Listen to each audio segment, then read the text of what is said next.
Hello, hello. A kto začína? Ja začnem. Ja začnem.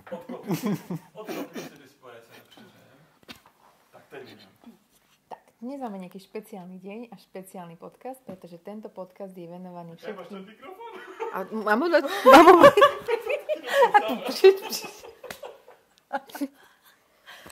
Bude počuť chodcov, jak sa rozprávajú na chodníku.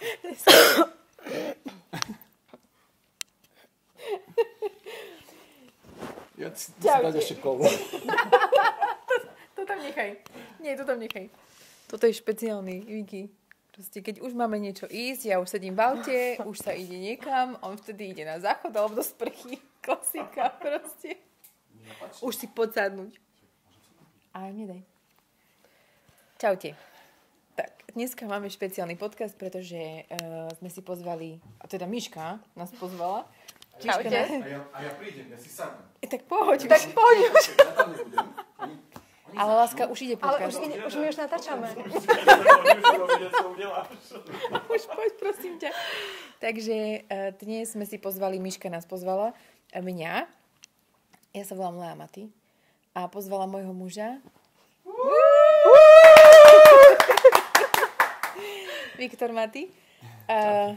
A Miška je moja kolegynka, moja pravá ruka, moje všetko, čo v práci by ste chceli mať, tak ja mám v Miške. Takže Miška si pre nás pripravila nejaké otázky pre mňa a pre Vikyho, aby ste možno, že spoznali nás aj ako rodinu, pretože tento podnik, svoj podnik vnímam ako rodinný podnik, čiže beriem to tak, že je to naše spoločné dielo, ktoré už nejakú dobu trvá a možno Miška má pripravené nejaké špeci otázky,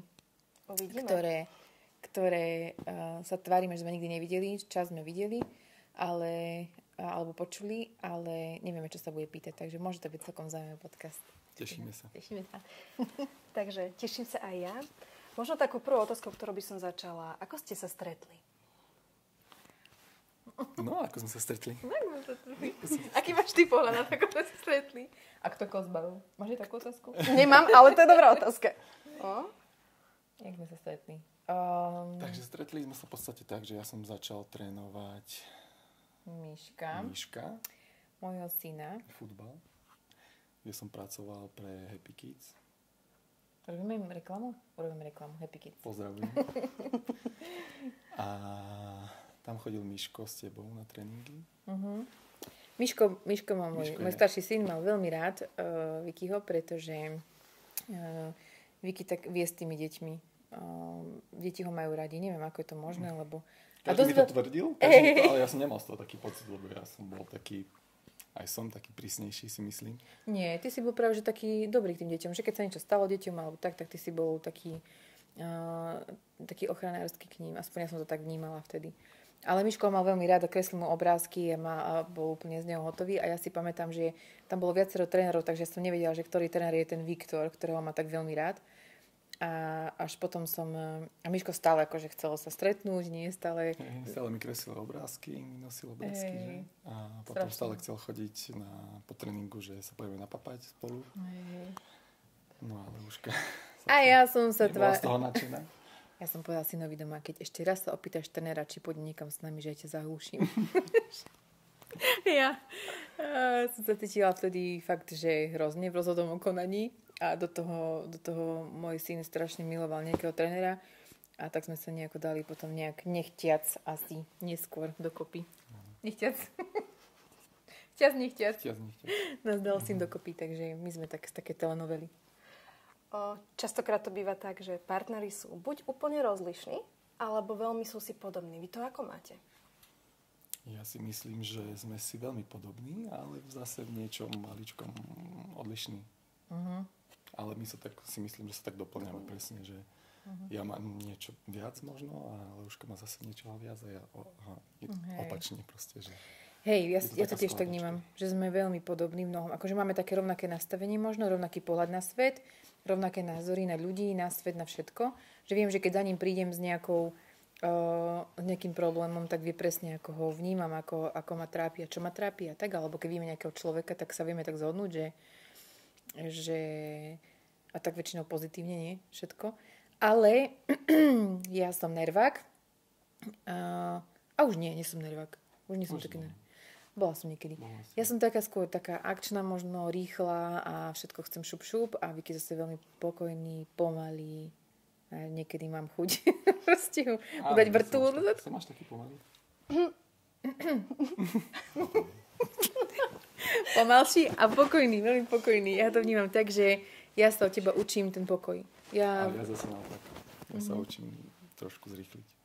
Hej. Trošku. Máme to tak vzájomné, podľa mňa. Aj to tak asi to má byť, že niečo máme rovnaké. Také tie dôležité veci máme podľa mňa rovnaké a také tie ostatné. Sú už taký balans. Myslím, že niekto má niečoho viac a niekto zase tak. Tak sa doplňame. A môžem potvrdiť. A keď ste sa vy dvaja stretli, tak ty už si bola tak, že už si podnikala, alebo si len vlastne ten biznis rozbiehala, alebo v akom štádiu ste sa vlastne vy v Leuškinom podnikaní spoznali? My ti budeme stále hovoriť náš pohľad, pretože ja mám možno niekedy iný pohľad, ako má Vicky. Takže, ak chceš, môžeš povedať najprv ty ten svoj. Jak to bolo? Ja už neviem, či si pamätám. No ja si pamätám, že si začala tetovať. Klasické tetovanie na telo. A bol som tvoj prvý model. Áno. Bol môj prvý model. A to sme boli kamaráti, akože to si vieš, to sme tak začínali, to si pamätám. A viem, že si robila to obočko. Ty si vtedy nevedel vlastne, čo ja úplne robím. Nepoznal som tú techniku, takže som nevedel, akože ani doteraz neviem, s čím si začínala. Hej. Či to bol microblading, alebo či to bol... Nie, to ja som už tetovala dlhšie, lenže ty si ma vlastne stretol v období, kedy ja som aj menila aj salón, priestor, všetko som menila, čiže si mal možno pocit, že začínam s niečím, ale akože ja som vtedy mala už veci rozbehnuté, len som k tomu pridružila ešte aj to klasické tetko a tak. Takže hej, bola som takých, ja to stále hovorím, že to boli stále začiatky, pretože permanentný make-up bol pre mňa veľmi dlhá doba toho rozbehu, pre mňa. Veľa ľudí sa dneska vie rozbehnúť za rok, ale mne to trvalo strašne dlho, takže ja som v tom období, to bolo 10 rokov dozadu, takže to je toľko, vtedy som v podstate už niečo robila, tetovala tak, vtedy som si myslela, že to robím dobre, ale dneska si to už samozrejme nemyslím, ale bola som už v rozbehu, takže hej, už to bolo také. Takže si ma tak stretol v takom miernom rozbehu, takom miernom svažiku. Miernom. A keby ste porovnali to, ako to bolo predtým a ako to je teraz, tak je to úplne odlišné, čo sa týka akože fungovania vašej rodiny a všetkého, lebo v podstate ty už si nabrala tými rokmi aj veľa projektov, aj oveľa viacej klientík máš a už to má taký švung trošičku, taký väčší. Že myslíš, aký rozdiel myslíš, že fungovaní v rodine, ako fungujeme, ako sme vtedy? Tak v podstate už tej sme mali Miška, takže my sme fungovali v podstate stále rovnako. Tým, že už tam bolo to dieťa, tak už nemôžeš ísť, ja neviem, niekam s kamošmi vonku. Takže ja si myslím, že celý čas fungujeme rovnako. Ja tiež myslím, že rovnako. Akurát máme toho viac a máme ešte jedno dieťa navyše. Takže je to náročnejšie, možno, že časovo všetko sklbiť, ale v podstate to fungovanie rodiny je stále rovnaké. Či máš jedno alebo dve deti, to je v podstate v zásade už jedno. Ale ten biznis ako aj narastal, a jak sme vlastne pridružili sme tomu ďalšie veci, ďalší salón, potom akadémiu, potom projekty ďalšie a tak ďalej. Čiže už to vyžadovalo stále viacej a viacej času. Čiže čo sa zmenilo jedine je to, že máme ešte menej času na seba. Tak asi. Než sme mali. Áno. Ako to zvládate? Občas celkom náročne, ale to sa... Ale ja si myslím, že fajn. Ja si myslím, že dobre. Ako viete si nájsť čas aj tak, že len vy dvaja sami pre seba? To si nevieme čas nájsť. Nevieme si nájsť čas, lebo tak sme tu sami v prvom rade. Nemáme tu babku, jednu ani druhú. Sú v podstate z východu, ako my obidvaja. Ale nie, že by nám nepomáhali, akože snažia sa nám pomáhať, ako sa dá, stále prídu, keď máme už niečoho veľa. Ale takisto tu nemáme nejakých takých, neviem, kamošov, ktorému by si možno, že tak tebe. Môžeme ti dať deti na starosti o chudátku, máš toho ešte celkom dosť. Sa poznáme veľmi dobre.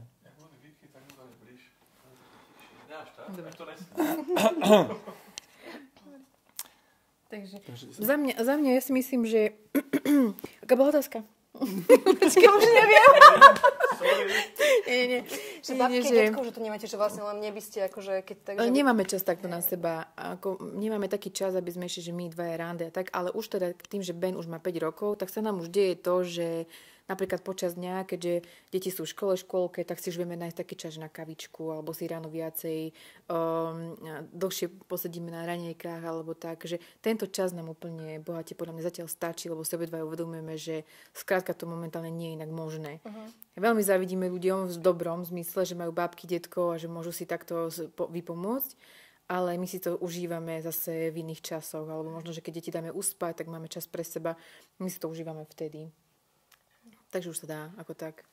Dobre, a keď už sme spomenuli toho Benjinka, tak Ben má 5 rokov a vlastne, keď vám sa začalo tak viacej dariť, tak viem, že Ben sa vtedy vlastne narodil. Ty si bola po pôrode. Prvá otázka. Bol Vicky pri pôrode? Podporoval ťa aj v tejto časti? Bol pri pôrode, bol. Bol som. Chcel som tam byť. Chcel som byť pri nich. On tam chcel byť, ja som nechcela, že by tam išiel. Nechcela. Ja som nechcela, lebo som si povedala, že nemusí takéto veci vidieť a mne to bolo také, že podľa mňa tá žena je v takej situácii, že ja som bola takto presvedčená o tom, že žena je v takej situácii, ktoré asi nechce, aby ju muž videl možno. Ale to som nikdy neprežila taký intimný vzťah ako s Vikym. Čiže ja som nakoniec bola veľmi rada, že tam bol, pretože keby tam nebolo jeho, ja naozaj si myslím, že by som tam asi možno, že aj zomrela. Tak zlý, ťažký, náročný pôrod to bol. Bol veľmi ťažký a ja som počula stále, som mala pocit, že už vidím tunel a vidím svetlo na konci a iba som počula stále jeho hlas, ako mi hovorí, že láska, vráť sa, tu buď, tu som, zvládneš to. Iba to som počula a ten jeho hlas mi šialene pomohol akože zvládnuť to ťažké, keď som si už myslela, že ja už som na pokraji síl. Čiže to vlastne vyťahlo naspäť. Hej. Neviem, ty si to podľa mňa tiež takto asi videl, vnímal, nie? Že videl som to, že bol to ťažký pôrod a videl som, že som na pokraji. Na pokraji, no. A viem, že vlastne ty, keď Benjinko bol malý, viem, že ty si ho brávala na školenie. Ty si, akože neprestala si v tej práci, ale proste brávala si ho so sebou. Ako ste fungovali? Lebo v podstate Vicky musel byť ako 100% support vlastne na to, aby ty si sa mohla školiť a mohla si niekam ísť. My sme boli v takej situácii, že v jednom momente, že lebo vlastne keď sme sa spoznali, keď aj Benji sa narodil, tak my sme ešte stále si podávali doma kľúčky. Vicky chodil do práce, ja som chodila do práce, bolo to náročné v tom, že sme nevedeli byť ani rodina a ani 100% v tej práci. Čiže v jednom momente sme si sadli a sme si povedali, že čo budeme a čo chceme robiť. A vtedy sme sa dohodli, no. Vtedy sme sa dohodli, že ako budeme fungovať. A ja som videl, že teba to strašne naplňa. Že to miluješ, tak... Tak on sa vzdal svojich možno, že snov, možno, že svojich takých tých v prospech mňa, teda našej rodiny, čiže dal mi ten priestor, dal mi ten čas, dal mi ten support a tým pádom ja som sa vedela rozbehnúť. A my sme sa teda vedeli rozbehnúť. Stále beriem, že to je náš projekt. To nie je to, že ja to robím, to je jedna vec, ale druhá vec je, že mať aj rodinu a mať aj fungujúci biznis sa to jednoducho z môjho pohľadu nedá, aby všetko bolo krásne a šťastné. Nedá sa to bez pomoci toho jedného a teda obetavosti toho jedného partnera, čo vlastne zobral na seba Vicky. Takže tak, ale ty si zapýtala tú otázku, že ako ste fungovali? To sa pýtala, ale že si sa pýtala... No hej, že v jednom momente sme sa museli takto rozhodnúť vlastne, že čo urobíme. No a išli sme touto cestou. Takže ja som bol v podstate doma s deťmi, nič som nerobil. Dobre ti bolo, nie? Na materskej. Nevymýšľaj. Je podľa mňa veľmi ťažké. Tým, že ja som mala Miška pred Vikym a vedela som, že byť a bola som s ním často aj tak sama, aj to, že som vedela, aké je náročné sa starať o dieťa. Je to úplne iná forma vyčerpanosti, ako keď ja prídem z práce a ako keď Vicky má toho veľa s deckami doma. Čiže ja za teba nemôžem hovoriť, ale ja takto to vnímam, že pre chlapa to je možno ťažšie. Neviem. Ja sa na to nepozerám tak, že chlap, žena, akože ja to beriem, že proste treba sa postarať o to dieťa a to je jedno, či si chlap alebo žena. Dobre, a toto keď si s kamošmi napríklad, tak nemáš niekedy pocit, že ťa nejakom ako by som to povedala, aby to neznelo. Ešte myslím, že niekedy sú tí chlapi... Že som doma a nič nerobím, lebo každý si to myslí, že je to taký život, že ty si doma s deťmi, že čo. Takže pozdravujem všetky mamičky. Ste super, lebo je to vážne náročné. Je to náročné, obzvlášť, vieš, lebo ja to beriem tak, aspoň keď možno si sa aj toto možno, že pýtala, že pre chlapa ako takého, že spoločnosť vníma chlapa ako stále nejakú hlavu rodiny, ktorú má zabezpečiť príjem a má neviem čo. Ale keď to skrátka toho je druhého človeka, to je jedno, či to je muž, žena, to je jedno, keď ťa to baví a prináša to vyšší príjem do rodinného rozpočtu, tak je úplne na mieste sa rozhodnúť týmto smerom, hej? Čiže my sme sa rozhodli takto. A je mi veľmi ľúto, keď niekedy počujem, že keď si niekto robí posmešky z Vikiho, hej, z kamošov alebo tak, že majú také tendenciu to občas takto, mňa to vie veľmi nahnevať.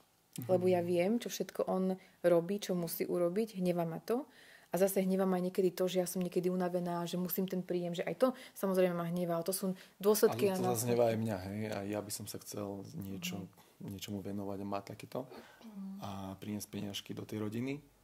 Ale zase nedá sa to tak akože dá sa to, ale je to zase uhol pohľadu, že... Je to na úkor niečoho. Na úkor niečoho, no. Zase keby on sa napríklad rozbihol, lebo veľakrát, keď napríklad on chcel ísť, ja neviem, na policajnú akadémiu, pamätáš, tak ja som ho tehotnila. Keď chcel ísť na barbera, tak ja som potom mala projekty, ktoré ma zastavili, ktoré som proste musela tam byť a on nemohol. Potom, keď sme chceli čokoľvek, tak potom Ben ochorel, pamätáš, že stále bola nejaká taká situácia, že keď on niečo chcel rozbehnúť, tak stále sa musel vlastne on napokon prispôsobiť a musel byť s tými deťmi doma. Čiže ja preto nemôžem ani MKF povedať na to, že by,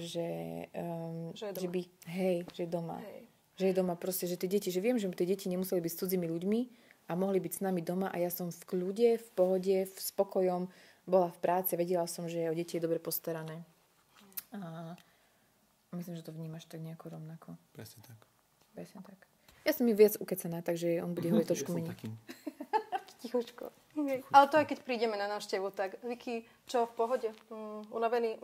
Hotovo, vybavené. Sme sa porozprávali. Ale je to zaujímavé, lebo napríklad, že on je taký tichý, iba on je strašný introvert pri ľuďoch, ktorých ešte nepozná, ale keď ich spozná, tak on je stredobodom pozornosti potom. Takže to je len uhol pohľadu. S kým je? Hej. Vôbec to tak nie. Keby som ukázala videa, ktoré má v telefóne. Helikopteru. Dobre. Toto tu asi nebudeme rozprávať. To bude špeciálne editoriály. Hero.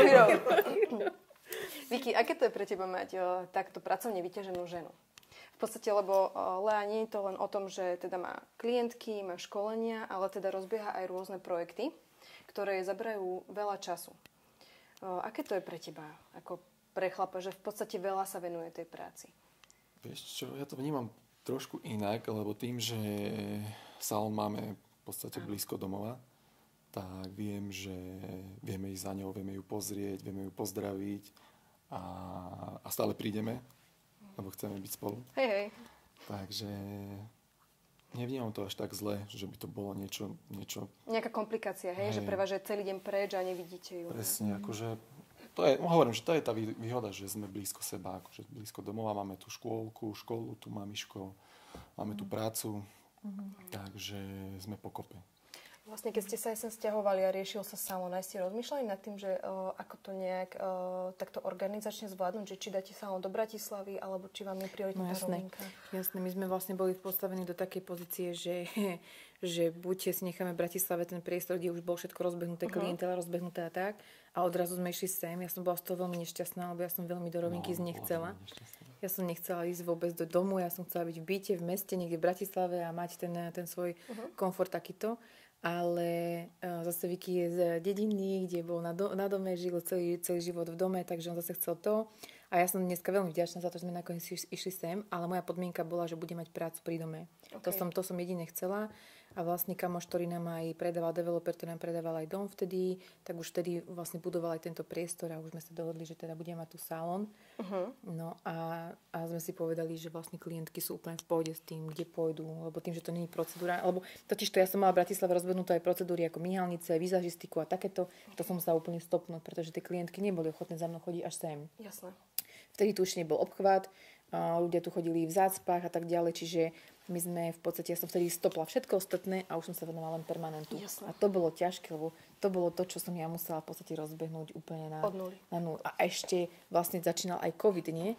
Čiže my sme ten priestor brali tak, že bola taká situácia, že rok sa budoval... Priestor bol neskôr, lebo prv si začala pracovať doma. Hej, doma, maličký bol malý. Začala si doma, tým, že Benžinko bol maličký, musela si ho mať pri sebe, keď potrebovala papať. No. A ja som bol s ním dole v podstate. A potom sme tak po asi pol roku začali premýšľať o prevádzke. No. My sme tie prevádzky už skôr, pamätáš, lebo to bolo tak, že vlastne Peťo nám už ten priestor budoval, lebo tá budova sa budovala, lenže dlho trvalo, kým to vybudovali. My sme preto robili ešte doma. Ale hej, no bolo to také náročnejšie, ale teda mňa trápilo to, že ja som sa musela z Bratislavy odsťahovať niekde mimo. A to ma fakt akože z toho som bola taká nesvoja. Ale teraz to už je OK. Ako v rovinke sa dobre býva, ako je tu všetko, takže ja som spokojná. Super. Dobre, odľahčenie témy.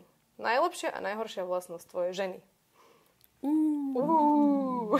Začneme tou najhoršiu vlastnosť. Najhoršou? No, je to taký paradox, lebo jedno je aj druhé. Aha, tak to je to. Povedz. Že ja si myslím, že najlepšia tvoja vlastnosť je, že dávaš do toho maximum. Myslíš v rámci práce? V rámci práce, myslím. Že ideš proste na 300%. To, čo som na tebe videl ako prvýkrát, že keď sme sa bavili o tej práci, takže som videl, že ťa to baví, že ťa to naplňa a že proste dávaš do toho maximum. Jak si po večeroch pracovala, či latex, alebo či si kreslila len obočie, tak ja si myslím, že tá tvoja pracovná vlastnosť najlepšia je tá 200% angažovaná zo všetkého. Ale zároveň aj najhoršia, hej? Ale zároveň, keď si doma, tak sa snažíš mať niečo na 200%. A to už sa mu nepáči. A to už sa mu nepáči. To už stop, hej, stačí. Po večeroch hľadá ťuka do počítača. Hej, ale ja mám tento defekt, že ja tým, že mám nastavené na seba laťku veľmi vysoko, na ostatných ľudí mám vysoko, a ja mám pocit, že všetci ostatní musia robiť tak, ako robím ja, pretože ja nechápem, že niekto má kapacitu ešte sa zlepšovať a nezlepšuje sa, to ja nechápem. Takže ja mám s týmto mám s tým veľký problém. No. Alebo že niekto nestíha. Že niekto nestíha, niekto je pomalý, alebo že niekto... Ale si láskavá, to je tiež tvoja neskutočná, aká si láskavá, lebo nie je niekto láskavý, ale ty si láskavá, tak... Už len krídla jej chýbajú a neláske. No. Hej, ja to stále hovorím. Krídla, no. A taká ešte ľudská, taká najhoršia vlastnosť, také čo si myslíš, že... Ja si musím dávať pozor teraz. Nie, môžeš. Môžeš, to si nebude pamätať. Adam, ty? Najhoršia moja vlastnosť. Nie, tvoje ženy. Najhoršia vlastnosť. Ty bláho, to Povedz. Vicky sa chce inšpirovať, vieš? Áno, potrebujem niečo. Podľa mňa ty vieš, čo je moja najhoršia vlastnosť. Mne vadí, že začne vytírať v 10 večer celý byt. Že o 10 večer umýva. To by sa mi nestalo asi. Ale... Nie, ja si len potrebujem spomenúť, preto sa ťa pýtam. Vieš, Nie, pozri sa na mňa a povedz, čo ťa na mňa irituje, si z toho nervózny. Čo niečo robí. Úplne, že do nepričetu. Niekdy mám pocit, že jak moja ako mamka, že mňa vychováva. Ťa vychováva. Aha. To mám neviem, čo by som... Ja viem čo. Čo? No, spovedz mi. Ja, podľa mňa, ty nemáš rád na mne, keď vybuchnem z ničoho. Nič. Za blbosť? Alebo... Ja mám tak, že ja dlho zvládam veci, ale keď sa stane, že už niečo dlhodobo proste niečo neurobí, alebo tak potom som taká, že všetko naraz mu poviem. Okay. Aj to, čo nechcem mu povedať. To mám, keď mám PMS-ko. Ale to podľa mňa to není zlé. Počkaj, tomu nemám zlú vlastnosť. To ti na budúce pripomeniem, keď sa zoberieš a odídeš. Nemám zlú... Lebo ja viem, že hovorí dobre, má pravdu, vieš, ale... Ťažko sa to príjma, hej? Hej. Ale to je zase moja chyba, vieš, to nie je jej chyba. Ja to tak, nevnímam to tak. Rozmýšľam, čo môžem mať zle. Ja viem čo, nechávam žuvačky všade. Áno, presne. Presne, žuvačky. Ja nechávam všade žuvačky. Všade žuvačky, ty kokos. Ja som našiel žuvačku ešte aj... Benjo to robí to isté. A môj syn... Ja dojdem do salónu a pýtam sa, Benžinko, bol si tu včera? Prečo? Hovorím, neboli všade žuvačky. Ale to mohla byť aj Leuška, vieš. Nie, mohla. Necháme to na Benža. Dobre, tento má odpustené. Dobre, a teraz Vickyho najlepšia a najhoršia vlastnosť. Najlepšia vlastnosť? Milujem jeho pokoj. To je tá tvoja pokojná povaha, to, ako ma vieš ukludniť v situácii, keď napríklad ja si niečo predstavujem, hej, a poviem mu, že Ježiš, no, táto klientka bola taká nepríjemná do telefónu a tak teraz toto, a on mi vždycky povie, ona bude, uvidíš, úplne v pohode, uvidíš, nakoniec budete ešte kamošky. A fakt má furt pravdu, že ja si predstavím niečo, moja fantázia funguje na 1000%, a on mi vždycky dá iný pohľad na tie veci. Takže on ma dokáže neuveriteľným spôsobom upokojiť, aj v situácii, kedy ja sa cítim, že už nevládzem, že už sa nedá ďalej. A najhoršia vlastnosť, a ešte má iných kopec milión skvelých vlastností, ale táto je to, čo na ňom milujem a od neho sa učím. Ale čo na ňom nemám fakt veľmi rada, je, že keď ideme niekam a my sme s deťmi už vonku a on ide na záchod alebo do sprchy. A ponáhľate sa? Je to vlastnosť? Je to vlastnosť, to majú všetci chlapi. Alebo akože neviem, či to je zlá vlastnosť, ale hovorím teda aj, jak hovorím, že si aj pokojný, zároveň aj v tom opačnom slova zmysle, že zase až tak pokojný, že ja niekedy mám chuť ho takto s ním, že už Poznám ten moment. To je ten moment. Adamko sa tvári teda, aby vy nevidíte za tú kameru, ale Adam sa tvári, že vlastne on túto vlastnosť nemá a je úplne, že dokonalý muž. To je on. Dobre.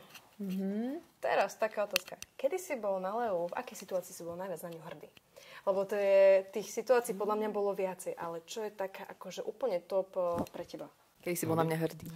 Najviac na svete, určite pri pôrode.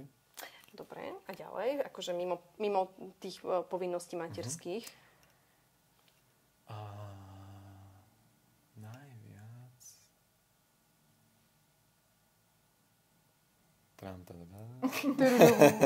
A je zle. Asi keď si bola na Vúlope tretia. Hej. A vieš, že som bola aj prvá v Československu. Áno, ale to je také celosvetové. Bolo, určite bolo. Hej, takže bolo. To je pekné. Super. Ale miliónkrát, veľakrát, ešte aj v iných situáciách. Ale to mi teraz tak napadlo. A keď ma napríklad vidíš... S tým Vúlopom, že teraz je ešte mňa zaujíma. bola v porote, takže to ma teraz tak napadlo, lebo akože napadajú ma strašne veľa vecí. Ale to mi teraz tak zažírali. Tak zarezonovalo ti to, hej? Vieš, čo mi napadá, že je možno, že aká otázka, ale to ma zaujíma naozaj, lebo to sa nikdy nebavíme nejak o takýchto veciach, že keď ja dám nejaké videjka vonku a že niečo rozprávam alebo mudrujem na nejakú tému alebo tak, že aké to je pozerať na mňa. Alebo ja napríklad sa na seba nemôžem pozerať, ani sa počúvať. Je super. Pre mňa je to super. Ja si to rád pozriem, aj si to vypočujem. No. A dokonca si len takú nejakú... A snažím sa aj potom jej povedať nejaký feedback, že... Si tam hovoria veľa vlastne. Nie, on ma nikdy nesfúkol ešte ani. Ty si mi nikdy nepovedal nič kritické asi. Aspoň neviem. Povedal som ti veľakrát. Ale si to nepočúval. Alebo si to nepamätá, to je dobré. To je možné, že si to nepamätám, lebo som to vytesnila. Toto sa ma netýka. Niekedy táram, akože som taký tarajko, ale...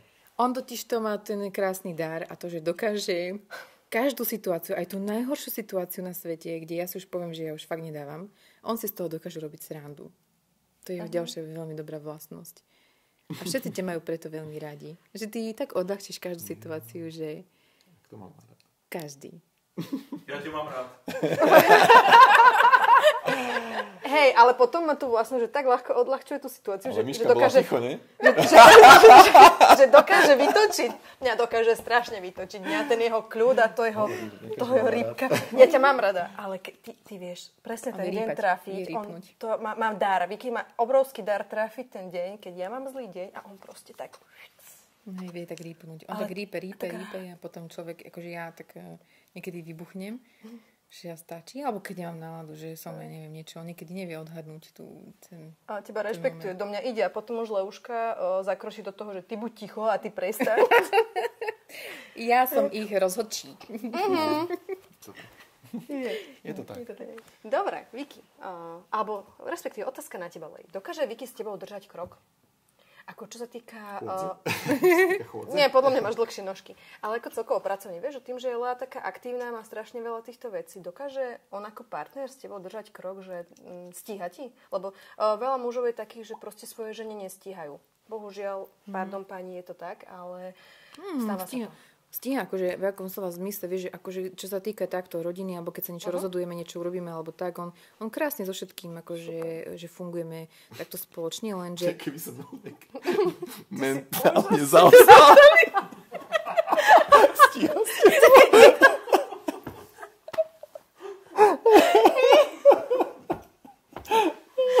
Pohode, je taký trošku pomalší sem tam. Niekedy mu treba pomáhať, ale... Tak ho nakopnúť trošku, tak Teraz postrčiť. ma naučili chodiť. Už chodí. Rozprávať už vieš, či len kývaš hlavkou? Už chodí sa na záchod. Nie, myslím, a ja viem asi, čo sa pýtaš, ale to bolo akože, chápem. Podľa mňa, hej, úplne super. Akože je pomalšie, no čo si budeme hovoriť.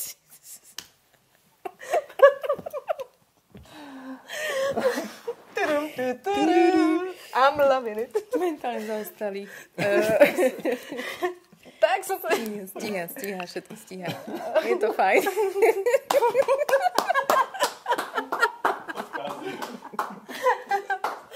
Musím vám zatleskať. Na budúce. A stíhaš mi ty? Povedz svoj názor. Stíhaš? Práve nie. Podľa toho, že v čom?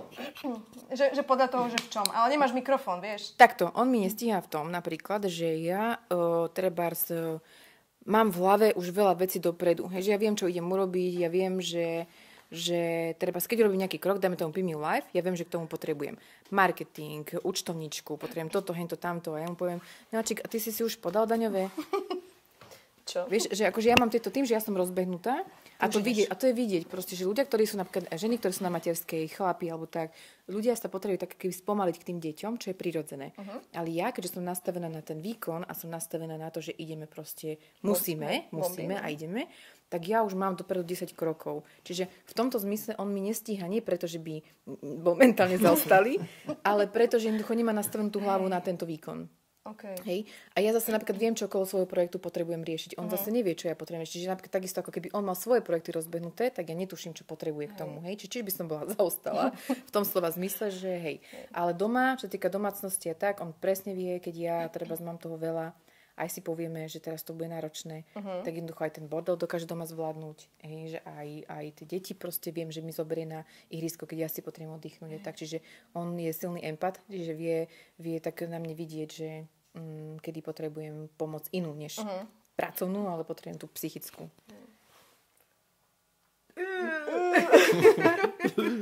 Vicky, a keď už si taký sem tam pomalší, nechá si Lea keď sa do biznisu. Ako to máte? Nenechá. Nechce sa poradiť. Od nikoho. Ona má svoju hlavu, ide si má víziu hlavu a ide si, že? Ona si rada vypočuje, ona si ak možno, že aj zobere niečo z nejakého, možno, že Nezoberiem si nič. Snažil som sa to nejak uhrať, ale ja si to vypočujem a keď mi to dáva hlavu a petu, tak si poviem áno, super. A vo väčšine prípadov ľudia nevedia, čo ja za tým vidím. Hej. A to nie je vzlom, že by mi nepovedal niečo zlé, to nie. Vicky mi veľmi dobre poradí vtedy, keď mi povie, že teraz by si toto nemal, lebo je toho veľa. Alebo toto by si nemal, lebo teraz si takom si v takejto situácii. Alebo mi povie, vieš čo, finančne teraz toto a toto nerobme. Okay. Toto áno, toto sa rozhodujeme spoločne.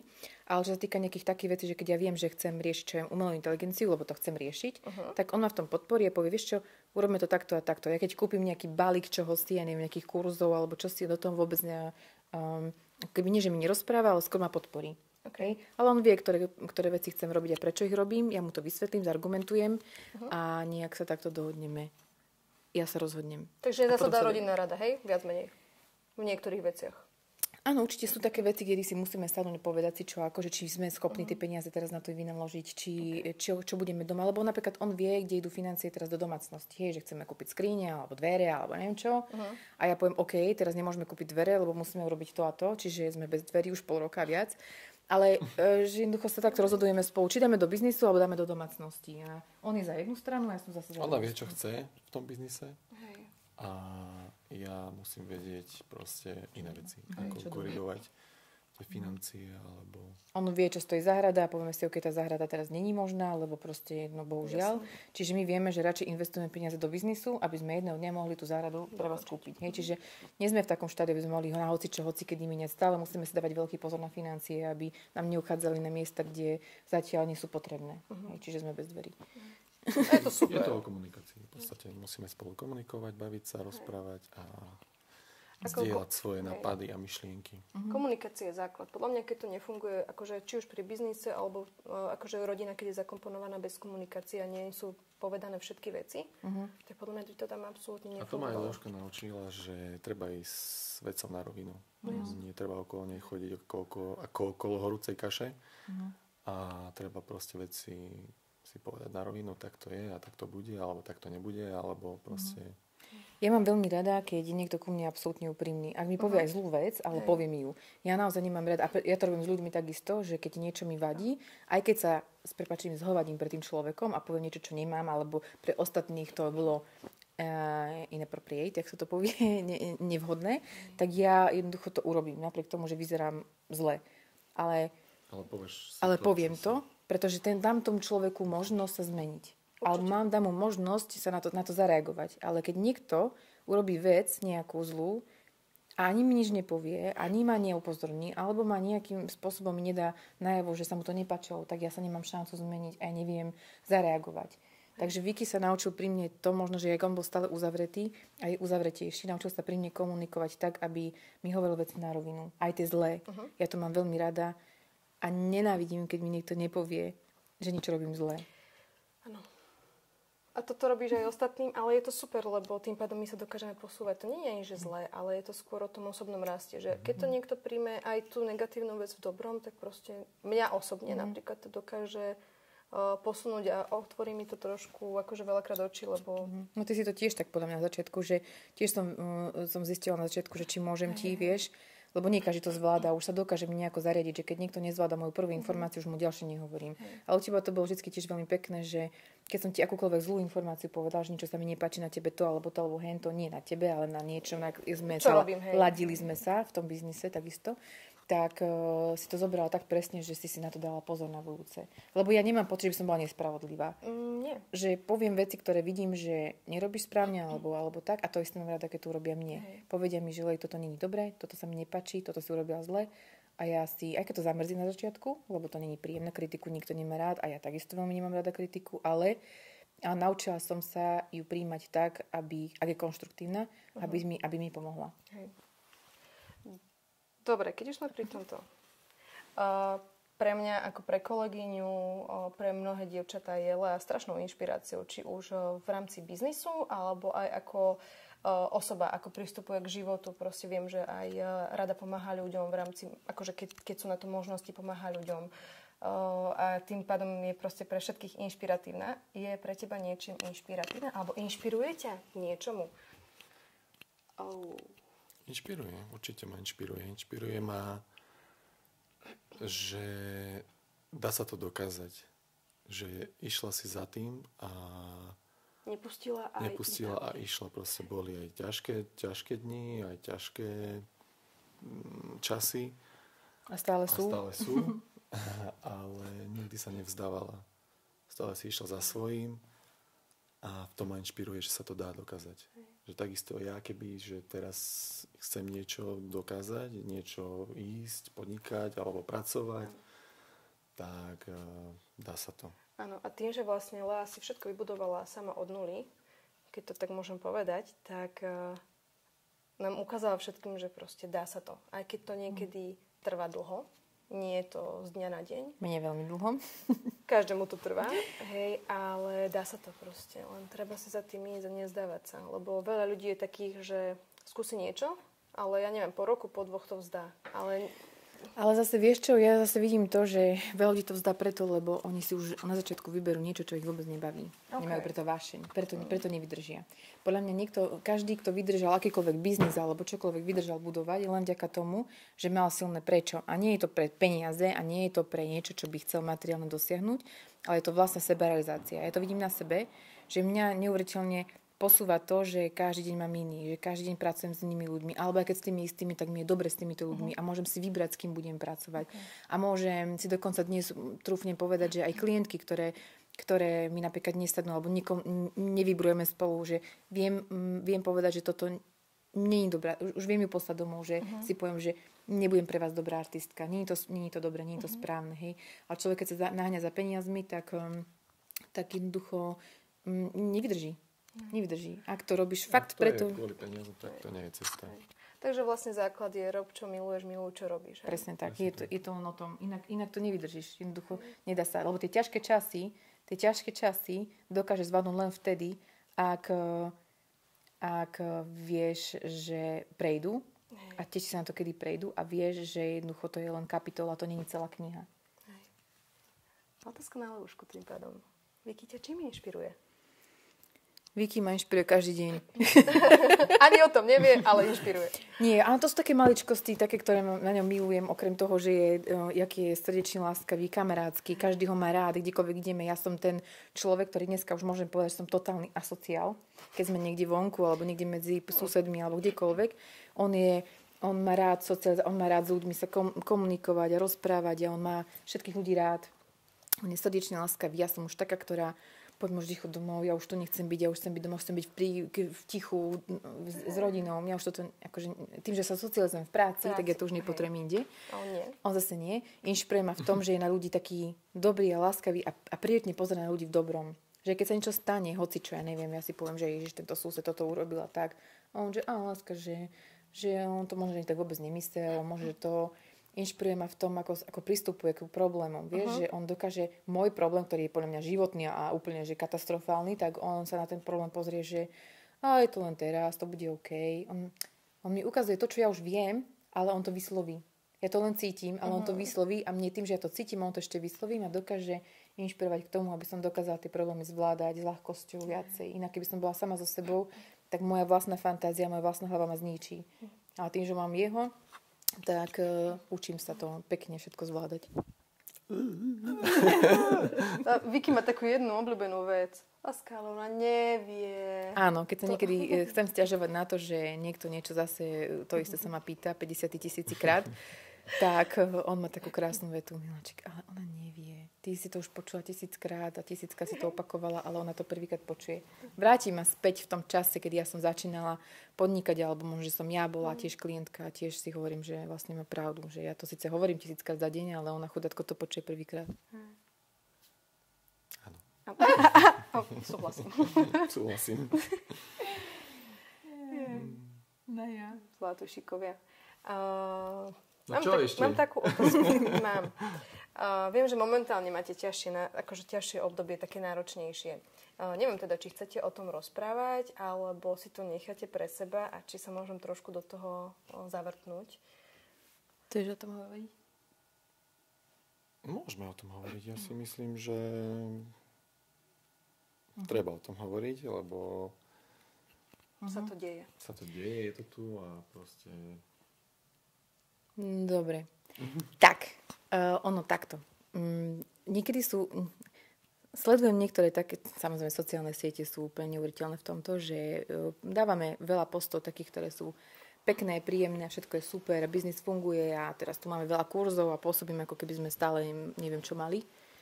A stalo sa mi taká vec, že jedna moja kamarátka povedala, že Lea, že ja sa nemôžem na teba pozerať ani na tvoje, ani na ešte jednu kočku, ktoré pôsobíme, že sme, neviem, asi pôsobíme, že sme úspešné, alebo že niečo máme viac než ostatní, ale nie je to tak. Ale že sa na to nemôžem pozerať, že som ti musela dať unfollow, pretože sa nedá pozerať na to, ako ste vy šťastné. A aké máte bezstarostný život. A v mojej hlave išlo, že na základe čoho to si to akože ona v hlave usporiadala takto. A že ona na mňa nemôže pozerať. A hovorím si, koľko ľudí si možno, že myslí, ak mi to má všetko super. Momentálne ja napríklad bojujem s rakovinou, momentálne v tejto situácii a liečím sa. A zajtra napríklad nastupujem do nemocnice, ale nedám to proste vonku na Instagram, dám niečo, ale nechcem úplne všetko, lebo zase nechcem tam pôsobiť nejako negatívne alebo nejako. Ale nie sú všetky dni krásne. Ani to podnikanie nie je vždy krásne. Ani to doma nie je vždy krásne. Keď teraz napríklad, neviem, ako to ty vnímaš, ale že človek sa v takej situácii bojí aj o existenčné veci, o príjem, o neviem čo všetko. Že ono, okrem toho života ako takého, že ideme bojovať vlastne o život, tak ešte sa bojíme aj o to, že vlastne ako zvládnuť všetky tie veci okolo domu, okolo detí, okolo financií. V podstate všetkého. Lebo akože dobre, to všetko je nepodstatné, to je úplne nič oproti tomu, s čím ideme teraz bojovať. To hej, lenže zase vieš, keď ideme bojovať s niečím takýmto vážnym, tak treba vieme, že ten biznis a teda tento živobytie stojí napríklad na tom človeku, ktorého sa to týka. Tak teraz ja napríklad, môj najväčší strach nie je o to, či ja sa zachránim, ale ako oni budú existovať. Môj strach je tento. A potom sa nemôžeme tváriť, že sa mám zamerať iba na zdravie, pretože sa mi to momentálne nedá.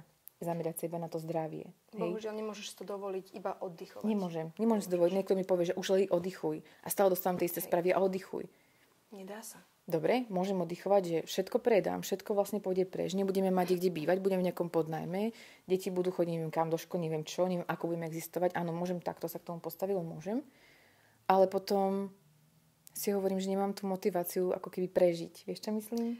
Viem, čo myslíš. Že mám tú motiváciu sa vrátiť, mám tú motiváciu to zvládnuť a mám tú motiváciu aj to, že som v práci, aj keď bojujem s takýmto problémom.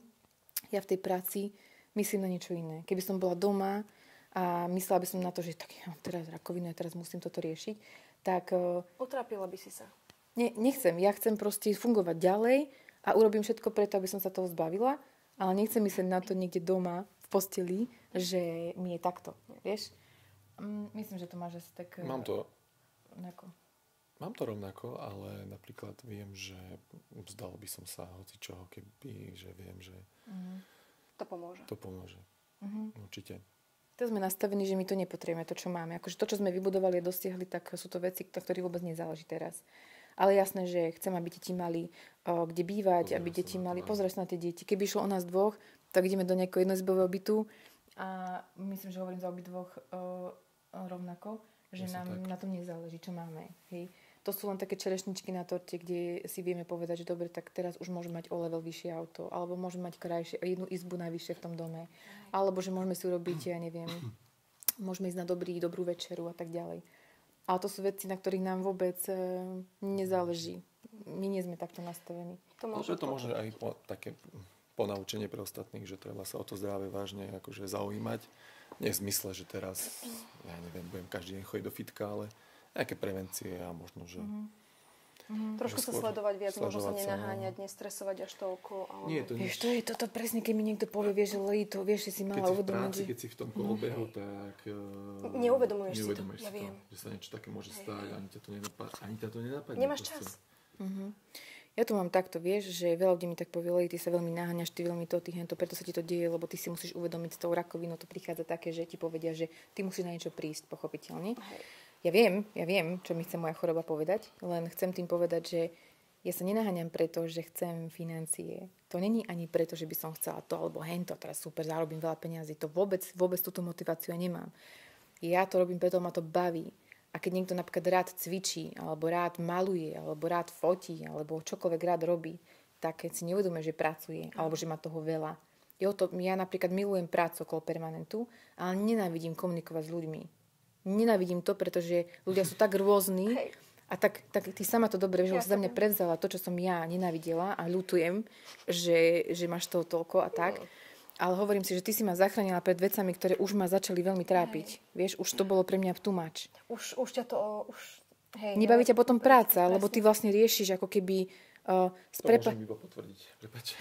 No a keď si bola doma, keď si začínala a keď sa ti to rozbehlo a začala si komunikovať s tými klientkami viac a viac, tak už...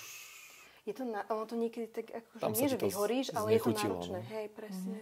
Lebo ty miluješ chodiť do práce, ty miluješ tetovať, ty miluješ robiť projekty a školenia a miluješ tých študentov a posúvať ich na iný level, to všetko miluješ. A miluješ to všetko, ale skrátka toto okolo toho biznisu, administratíva, účtovníctvo, marketing a všetky tie veci, ktoré s tým súvisia, sú tak náročné, tak vyčerpávajúce, že jednoducho ťa to prestáva potom počase baviť. A ty si potom postavený do pozície, že ty si unavený nie z tej práce, ako si niektorí ľudia myslia, ale z toho všetko dookola. Ale to bohužiaľ je súčasťou toho biznisu. Takže ja viem, prečo sa mi to deje, aj prečo sa nám to deje, len zvládnuť to. No, musíme to zvládnuť. Zvládneme. Samozrejme, že to zvládneme. Dobre. Vicky, ty a ženský kolektív, ako zvládaš toľko ženskej energie? Lebo ako... On ju miluje. Hej, Vicky častokrát príde za nami na školenie, aby ste vedeli, príde aj s malým a teda vždy sme tá skupina báb a proste za každým tam je niekto iný. Benjo si to užíva. Tento miluje. A ty ako to vnímaš? Aj Miško si to celkom akože keď takto príde, ale Benjo je taký Casanova. A vieš, že toľko ženskej energie, proste každá je iná a to zoskupenie tej energie. Ja som tam rád, máme veľa známych, v podstate kamošiek. A ja som s nimi rád, aj som ich spoznal niektoré a sú super, podľa mňa tie baby, akože sú iné. Každá je iná? Každá je iná, ale sú super, sú pohode. Akože, už keď ich je strašne veľa, že keď je nejaký kurz veľký alebo niečo, tak to som tam rád, ale idem počas. Ku testosterónu potom už ide. Idem si po svojom. Už to nezvládaš, hej? Takéto... Nie, to už je na mňa veľa niekedy. Ale niekedy sa tak rád akože porozprávam s babami. Je to super. Ale ja myslím, že aj babi ťa tak super prijali aj to, že aj vôbec ja mám rada, keď ideme niekde takto, že niekde babi spolu a berú si svojich partnerov, manželov a tak. Mne sa veľmi páči tá komunita. Ja to mám veľmi rada. Aj keď niekto tvrdí, že takéto sú komunity a takéto sú tie vzťahy a tak ďalej.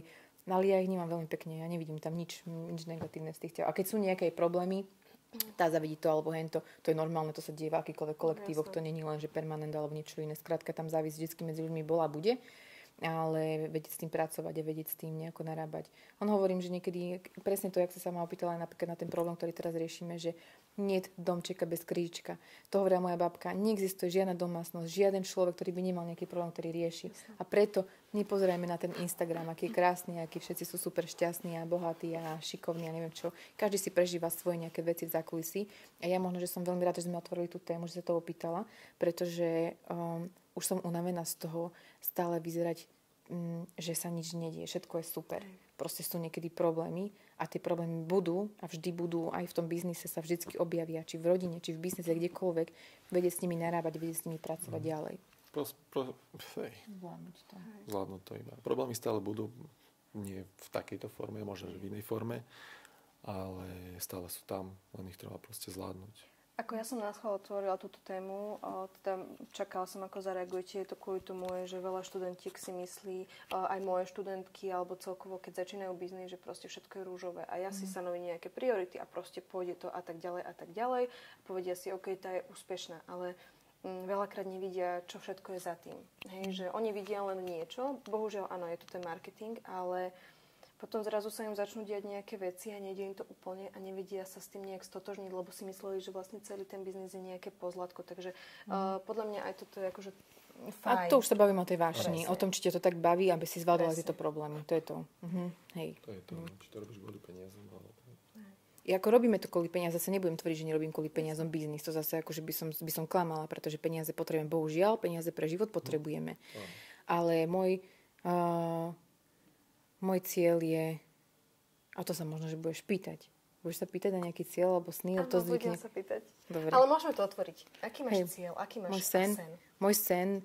Môj veľký sen je, okrem iných takých tých akože rodinných a týchto vecí, aby som bola zdravá, moja rodina, aby sme boli zdraví a tak, môj najväčší sen je pracovať v tomto biznise zadarmo, teda pracovať s onkologickými pacientami, s deťmi, alopetikmi a tak ďalej. To je môj sen, aby som nemusela za to pýtať peniaze, ale aby mi peniaze chodili pasívne. Povedzme napríklad z projektu, ako je tento. Čiže tento projekt Happy Me Life sme rozbiehali pred 2 rokmi preto, lebo som chcela pomôcť tak artistom, ktorí začínajú, nemajú možno, že financie na to sa rozbiehať, tak tým speakerom, ktorí sa môžu odprezentovať v tom projekte. A takisto mne to prišla ako win-win situácia pre všetky strany. Takže som to preto chcela rozbehnúť, aby to prinieslo ten pasívny príjem a ja som sa mohla venovať niečomu, čo má väčší zmysel pre mňa. Ešte nie sme v tom štádiu a asi bude trvať, kým tam budeme, ale to vzniklo celé kvôli tomu. Dneska som za ten projekt vďačná aj preto, že prežívam to, čo prežívam momentálne vo svojom živote a prináša mi to minimálne ten pasívny príjem na to, aby sme prežili nejaké obdobie a ja si môžem oddychnúť na chvíľočku, aby som sa mohla venovať tomu, čo mu potrebujem. Čiže vnímam ten projekt ako niečo, čo mi prišlo z neba, dar z neba, že vôbec ma to napadlo, že vôbec sme to začali riešiť a že vôbec to dosiahlo také rozmery, aké rozmery to dosiahlo. Aj keď samozrejme to není tam, kde by som chcela, ale toto je môj veľký sen. Mať ten pasívny príjem a robiť toto a samozrejme byť na Bali a naučiť sa surfovať, to sú ďalšie veci, ktoré by som chcela, ale Ale toto, ako čo sa týka pracovného hľadiska, by som chcela veľmi mať takto. Ty máš aký sen? No? To by ste chceli Či vedieť. súhladíme, vieš, lebo by sa nestalo, že my sa niečo splní. To musím vypravovať, tak žiadny sán. Môj sen je mokrý sen. To som ešte... Každé ráno. To som v živote nemal. Žiť mokrý sen. Fú, ja mám veľa snov. Akože, tak jak asi ty si povedala, že máš veľa takých, ja neviem, chceš ísť skočiť z lietadla. Chceš ísť skočiť z lietadla? Ja nemôžem, láska. Však ja nemusíš som... Sa zbláznil, nemôžeš. Ale to hovorím, že to sú také sny, že chcel Poď by tam. si to, no, že chcel by si to vyskúšať. Ale taký, že sen, taký, že pracovný sen, Možno nie ani pracovný. Nemusí byť Skôr pracovný. taký, akože, čo by si... Okrem Lamborghini. Modého. Nie. ty vole, neviem, aký by som mal sen. Viete čo? Ja viem, ty si mi to raz hovoril. No povedz. Ani ty si to povedz. Ty povedz. On nevie. My sme mali, akože my sa veľa rozprávame takých, my sme takí snílkovia, nejaký tak hovoríme, že keby sme mali to, teraz by sme rodičom by sme kúpili taký dom, druhým rodičom taký dom, kamošom by sme pomohli, aby nemuseli mať hypotéky a bratom, sestram, kadekomu a jak by sme my dávali týmto skupinám peniaze, tým skupinám peniaze, aby... My sme takí akože snílkovia, komu každému by sme chceli pomôcť a čo by sme chceli robiť. To je kamoška. Ale väčšinou tie naše sny končia pri tom, že chceme mať svätý pokoj, nie? Chceme byť niekde tak, že chodiť po svete. To sme sa bavili. Ale áno, akože to, máš veľa snov, slobodu. hovorím, že, Akože že sloboda veľa ako snov taká. máš. Zobrať sa, Mám. ísť a proste ísť si kam chceš a kedy chceš a s kým chceš, hej? Hej. To hej. Bohužiaľ to súvisí s tými peniazmi veľakrát, že to nie je len tak, že bez peniazy to proste niekedy nejde. Sú samozrejme aj také, že aj dá sa bez peniazy a už nie s deťmi a tak. Akože dá sa všeličo, však nebudem hovoriť, že nedá, dá sa. Ale presne takéto, že ísť, zobrať sa, byť slobodný. Ja hovorím, že najväčšia sloboda je, vtedy si slobodný človek, keď ráno môžeš si dlhšie pospať a môžeš sa rozhodnúť, že dneska budeš robiť to alebo to. Tá sloboda. No, Tá sloboda je To je- niečo, čo... Si pánom svojho času. presne tak. Hej. Vicky, keď už sme pri tom čase, častokrát som u vás strčená. A teda pracujeme aj večer, aj kedykoľvek, že sedíme ako partia a stále riešim za niečo z robotov. Ako to vnímaš, keď akože ja som stále u vás a No, viac menej stále pracujeme? Nelezem ti už na nervy trošku? Áno. Ale nie, však ale ja si úprimne. myslím, že máme dobrý vzťah. A veď pracuješ s mojou ženou. A už sme si tak asi na seba zvykli, že ja ťa berem tak ako sestru, by som povedal. Hej, mám staršieho brata, ktorého som v živote nemala. A veď už aj Benjo je s tebou rád a vieme, že vieme sa na teba spoľahnúť, keď by sme náhodou potrebovali veľmi, veľmi pomôcť. Miška nám buzeruje. Ja pozorujem deti a potom príde mamka s taťkou a všetko dovolia. Ja som rád za teba, A ja. že máme takú kolegyňu super Ja som a zároveň kamarátku. A ja som. A dobre varí inak, keby ste chceli vedieť. Hej, veľmi dobré. Dáme tiež super. Adam je tiež... Adam je perfektný. Ale druhý. Nevadí. A keď pracujeme takto do večera, veľakrát, tak Leo už je častokrát unavená. A ty máš tie teda svoje s deťmi. Viete pochopiť akože unavu jeden druhého? Že vyslovene, že rozumieš tomu, že je unavená z tej práce, z toho okolo ľudí a... Ja si myslím, že hej, akože ja si myslím, že presne aj tu máme nastavené tie hodnoty, že vieme tak jedného druhého vnímať, kedy je unavený, kedy potrebuje tú pomoc a Máte to také navnímané, máme to také, hej, prepojené, by som povedal. Až tak veľmi. Ja napríklad viem, že on potrebuje chlapcov, svojich kamošov, musí ísť na chatu, musí ísť takto. Ja napríklad toto nemám to tak, hej, že ja viem, že on to potrebuje sa ísť opiť, ísť na futbal a tak ďalej. Ja mu to veľmi kvitujem, ja ho veľmi rada tam... Ja viem, že akože súd niekedy nepotrebuje, ale proste má to ráda. Ja viem, že sa vtedy vráti taký trošku ako keby vyčilovaný a taký trošku oddychnutý iným spôsobom, hej, že mentálne Je na úrovni svojej, hej? áno, tam niekde, že medzi tými chlapcami, ktorí hrajú toto, ale potrebuje to. A ja zase potrebujem knižku, pokoj, hudbu. Ja mám rada tieto veci a zase on mi to dopraje tak, že zoberie deti na ihrisko. A mne detičky, akože moji chalani sú v tomto úplne úžasné, lebo sa učia od neho. Keď vidia, že ja som úplne že bledá, biela ako stena a potrebujem si oddychnúť, tak oni zatvoria žalúzie, donesú mi deku, čajíček, niečo, maminka, my ideme vonku, ty si tu oddychni, láhni si, alebo to vidia u neho. Čiže moji chalani budú perfektní. Keď niekto bude raz moja nevesta, nepipne, pretože moji chalani sú neuveriteľný fakt. Akože myslím si, že sa učia od teba. Hej. Aj ty, že Tak to kvetinky. nebudú až taký perfektní. Miláci, nebuď taký kritický na Tak seba. nemôžeš byť dokonalý. A veď jasné, však, jak sme sa bavili, každý má nejaké svoje chyby. Hej. Ale zase, ako viem, že ja zase jemu rada doprajem to, že by niekam išiel. On sa ma stále pýta zlatý, môže mi s chalmi? Že sa ma pýta, že nie som to mama, však chodí, jasné, že chodí. Že, jasné je mi to ľúto, keď chcem byť s ním, že niečo, že ja neviem, nejaký večer by sme chceli spoločný, ale zase chápem, že to potrebuje, takže... A stále, keď niekoho mám ísť, tak Deti ochorujú. Všetci sú chorí.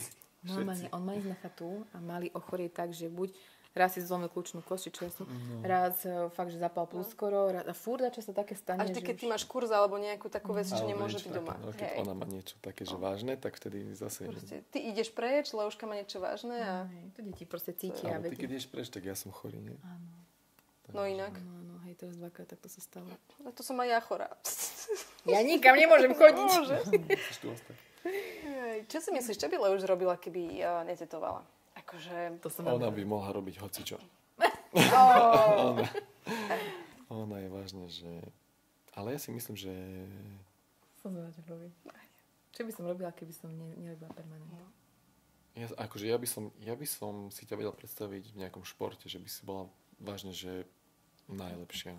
Top nejaká trénerka, alebo akože hráčka? Ale... Hráčka a potom neskôr nejaká... Som myslela, že povieš, že speváčka, fakt. Nie speváčka, to by si ešte musela trénovať. Si to trošku reže uši.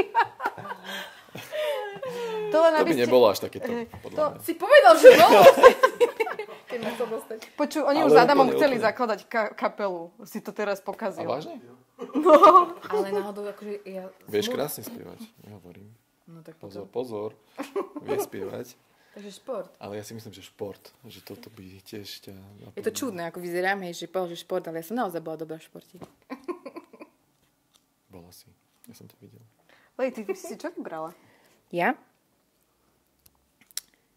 Ja by som bola zlatokopka. nie. Vieš, čo by som nerobila? Mňa by napríklad bavilo také, že interiérový dizajn by ma bavil a marketing a mňa napríklad veľmi baví robiť tie posty, reels. Mňa ten Instagram proste baví. Niekto povie, že to neznáša robiť, ale mňa to baví tvoriť. Fotografie, videá a tieto marketingové veci, že by som to mohla tvoriť. Nie ako nejakým spôsobom ako robiť, myslím tak, že pri počítači, tak ale tvoriť.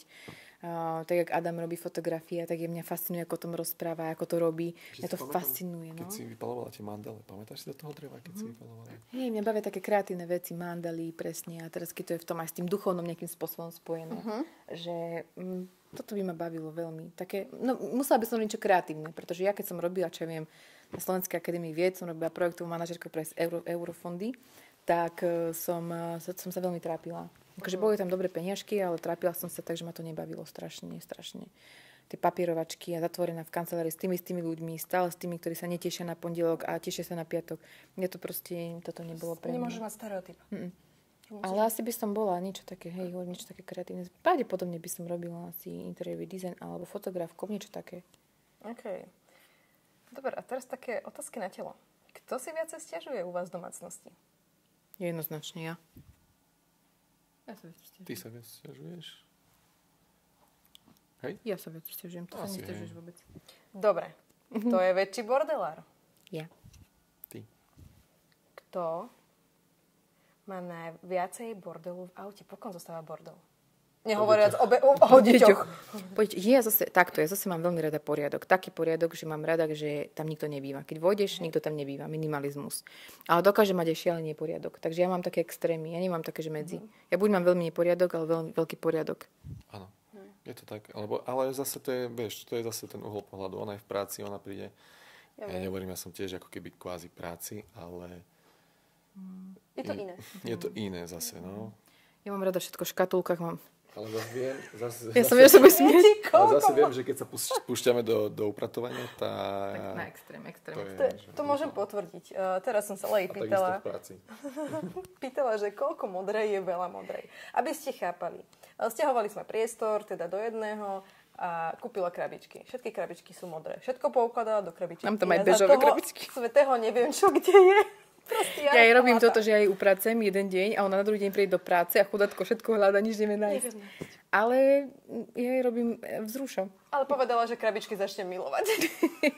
Lea miluje krabičky. Milujem krabičky, milujem poriadok a milujem to, keď má všetko svoje miesto. Ja neznášam, keď niečo neviem nájsť. To je... ja milujem organizovaný chaos, takže ja si idem zblázniť potom. Aj ty máš rád poriadok. Ty si tiež taký ako ja. Áno, ja mám tiež rád poriadok. Ja tiež mám rád poriadok, len hovorím, že ty máš zase inú, ako keby, keď prídeš z práce, máš inú únavu, že nechceš tak hneď všetko upratovať, ako keď ja. Mám zase inú únavu a zase... Ja som skôr tak mentálne unavený z tých detí a z toho behania dookola, lietania a vybavovania a ty máš zase... Ja mám zase iný spôsob únavy, inak. Ale zase máš rada tiež poriadok. Ja viem, že Lea miluje také tie svoje dni, keď si pustí hudbu, vy idete preč, ona si upratuje. Ja milujem upratovať. Ja milujem upratovanie a milujem ten poriadok a tú vôňu a to všetko. Ja to milujem. Ja sa veľmi trápim v neporiadku. Dokáže vyviesť miery, že ja sa necítim dobre a potrebujem vypadnúť odtiaľ. A potom sa 4-krát reorganizuje salón. A príde klientka a poviem, no zase tu máte nejaké iné, že potrebovali sme to prezdušniť. Zavzdušniť. Kto z vás dvoch je väčšia nákupná maniačka? Okrem Benja. Malý je top, ale vy dvaja, kto je horší? Tak rovnako sme my. Máme radi obidvaja aj také, že máme radi si aj pekne kúpiť veci a zase máme radi aj rovnako prírodu, aj všetko tak narovnako. Že nie sme ani že nejakým smerom šľahnutí. Máme radi všetkého všudy. Tak presne. Nič nie je podľa mňa takže extrém, že niekto má rád niečo viac. Dobre. A mám poslednú otázku na vás. Ako si predstavujete spoločné starnutie? No to je to presne ten životný sen, ktorý sme sa bavili, že by sme chceli slobodu a cestovať a pomáhať druhým ľuďom. A mať také bezstarostný... Kľud asi. A nechcem nič vlastniť v tom zmysle, že by som teraz povedala si, že budem vlastniť chatu tam a loď tam a tak to vôbec nie. Práve, že nechcem sa viazať na žiaden majetok. Chcem mať jedno niekde, nejaké miesto, kde viem, že sa môžem vrátiť ku svojim deťom a ku svojej rodine a tak. Ale rada by som s ním cestovala po rôznych krajinách. Pozerala si miesta, ktoré teraz nemám šancu si pozrieť aj z finančných, aj časových dôvodov. Ale že chcela by som vidieť celý svet, niečo, čo je zaujímavé a krásne a užívať si tú slobodu a na nič sa neviazať. Na žiadny materiálny proste majetok. Ale áno, tie peniažky na účte len z hľadiska tej slobody by som asi chcela mať, že si môžem dopriať dobré jedlo, kvalitné oblečenie, málo, ale kvalitných vecí. Je to niečo, čo potrebujeme na prežitie? Ja som v tomto rozmaznaná, v tom zmysle, že už napríklad nie som ten typ, aby som išla do stanu, alebo išla by som niekedy som chodila stopom, alebo kúpila si nejaké auto, ktoré nemalo posielať riadenia. Už chcem akože sa cítiť tak, že za to všetko mám pocit, že čo robím a čo to prináša aj druhým, aj mne, ľuďom, tak by som chcela mať ten komfort. Ale nezbláznim sa, keď nebude. Hej, nestojí na tom môj život, ale toto by som chcela. Ak sa pýtaš na sen, to by som si vedela predstaviť. A potom to starnutie, v podstate, akože pokoj. Byť spolu a prežívať spoločne tieto momenty a zažitky a užívať si deti, aj ich deti. Rodinu a byť proste... Kamarátov nie? A takí nudia asi by sme boli. Aj kamošov. A hlavne kamošov máme radi. Máme radi veľa ľudí. Máme radi, keď je u nás ľudí. Hej, keď u nás je plno ľudí. A radi sa akože bavíme s našimi kamošmi. Keď príde niekto, keď Miška má kľúče od nášho domu a keď príde hocikedy, otvorí si chladničku, robí si kávu. Chladničku nie, ale mlieko si berem, hej, na drzáka. Máme radi, keď je u nás veľa ľudí a sme v tomto rovnakí, čiže ja si myslím, že toto presne máme tak aj rovnako nastavené, čo sa týka potom budúcnosti. Presne tak. Presne tak. Máš nejakú otázku, pani? To bola posledná. Slečna. Pani, už mám magisterský titul. Okay. Nie, to bola moja posledná otázka. Má Adam nejakú otázku na nás? Adamko, máš niečo na nás? Hej. No tak sa rozlúčime s vami. Tak sme sa... A to som nečakala, že sa Vicky rozkecáš, tak? Ale ja som nekecal, veď Leuška veľa kecala. Ja som bol tichučko, hej, Leuška. Ale ty si a ja nie som taký komunikatívny typ. Ty vieš dobre, aj ty vieš dobre a ty ešte nevieš. No dobre, decka. Ďakujeme krásne. Ďakujeme. Čaute. Čaute. Jak to zostriháme? Čo tam nedáme a dáme? Všetko tam dáme. Hej? Nie. Bolo to fajn? Nebolo všetko Bolo dobré. Hej, všetko bolo dobré. Hej. I tejto je dobré, ak to točíš.